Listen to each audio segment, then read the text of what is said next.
Hello everyone, সবাই কেমন আছো? আশা করি সবাই ভালো আছো। তো আজকেও চলে আসলাম তোমাদের মাঝে মাটির চুলায় সবজি রান্না শেয়ার করার জন্য। তাই প্রথমেই কড়াইতে তেল দিয়ে দিলাম, এলাচ দুটো, তেজপাতা, দারচিনি এবং আদা, পেঁয়াজ, রসুন একসাথে ব্লেন্ড করে দিয়ে দিলাম। তা কিছুক্ষণ কষিয়ে নিয়ে এবার হালকা একটু পানি দিয়ে দিব যাতে মশলাটা পুড়ে না যায়। তারপর দিয়ে দিব হলুদ গুঁড়ো, মরিচের গুঁড়ো, তারপর দিয়ে দিব হজের ফাঁকি এবং সামান্য পরিমাণ জিরা, লবণ, পরিমাণ মতন লবণ দিয়ে এবার দুটো কাঁচামরিচ দিয়ে দিলাম। তারপর ভালোভাবে মশলাটাকে কষিয়ে নেব। কষানোর সময় একটু নেড়েচেড়ে দিব যাতে মশলাটা লেগে না যায়।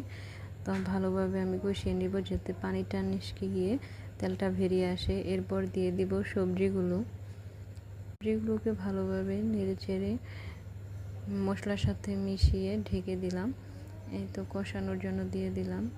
কষে আসলে তারপর দিয়ে দিব পরিমাণ মতো সেদ্ধ হওয়ার জন্য পানি দিয়ে আবারও ঢাকনা দিয়ে ঢেকে দিলাম। এবার অপেক্ষা করব পানিটা শুকিয়ে যাওয়ার জন্য।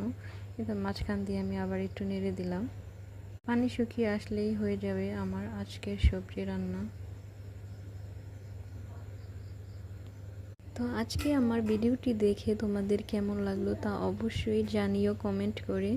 একটা লাইক, একটা শেয়ার এবং সাবস্ক্রাইব করে পাশে থেকো। ধন্যবাদ সবাইকে। আল্লাহ হাফেজ।